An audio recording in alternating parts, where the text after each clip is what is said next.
we kick off a playoff high school football frenzy. District 3 6A opening round. Governor Mifflin visits Cumberland Valley. The Mustangs squeeze it in from a yard out to post the game's first score. The Eagles take control from there. Freshman quarterback Colton Stammy goes to the air, connects with Elijah Sherman, and he piles up some yards after the catch to keep the drive moving. Then it's Stammy again, looks left the first time. This time, it's a different target to that side. It's Brody Pines. He brings it in and takes it the distance. CV pounds on Mifflin. The final 44-12 sends the Eagles into the quarterfinals where they will face Manheim Township. Welcome into the high school football frenzy. You can't make a deep run in the playoffs if you don't even qualify. 13 games tonight. We have 11 of them to show you, including our frenzy game of the week, a 4A first-round matchup as Susquehannock travels to East Pennsboro. Here's Ryan Yee with the recap. The storylines write themselves in this District 3 4A first-round clash between the East Pennsboro Panthers and the Susquehannock Warriors. The Panthers are trying to do what they couldn't do last year in their first game playoff exit, whereas the Warriors are making their first appearance in the playoffs since 2017. The irony is it is the East Pennsboro Panthers that they faced in that game 7 years ago.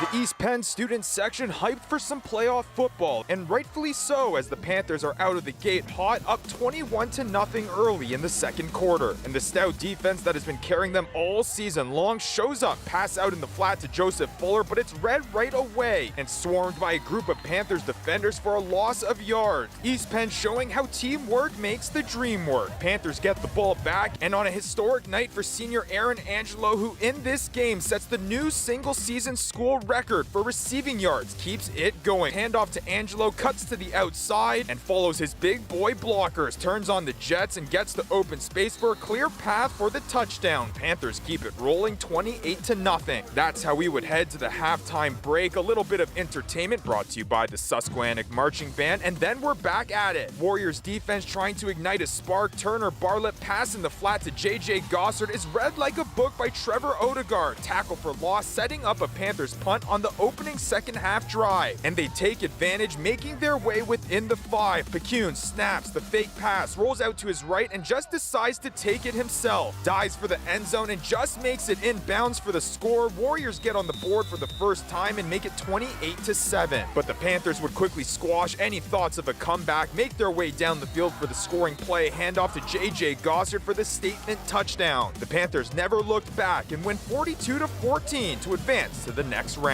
It was great to win at home, in front of your home crowd, especially in a playoff game. This is kind of stuff you dream about as a high school player. Especially as a senior. I'm happy I could just get this one last win on the field, get in front of my boys, and just play as hard as I can for them. Well, we came out, we executed. Susquehannock's got a really good team. They're very dangerous. They've got ball handlers and guys that can run and can throw. And the weather was tricky tonight. We had a couple lulls where we were maybe not as sharp as we should have been, but I thought by and large we executed pretty well.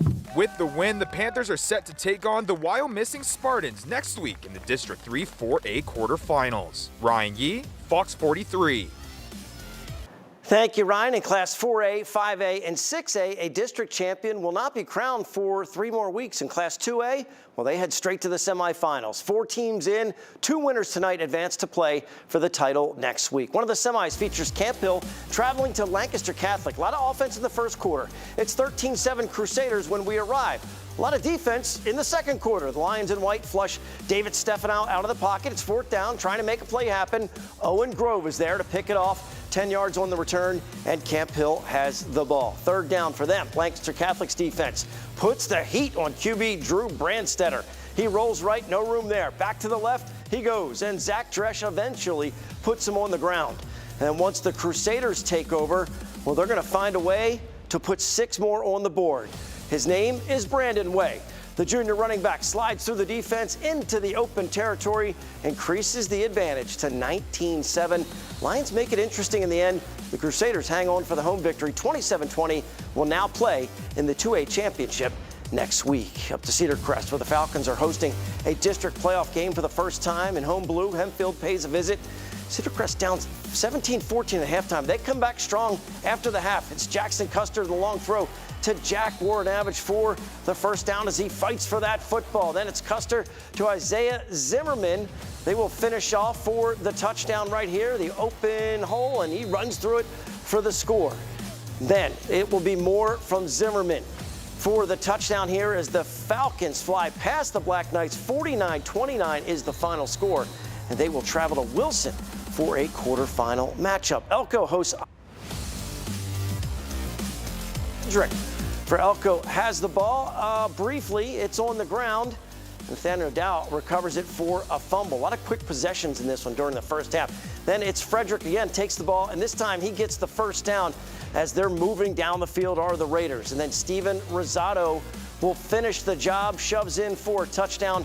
It's the first score of the game, and the home team is on the board. Then Rosado a little bit later is going to look for Zane Trossel in the end zone.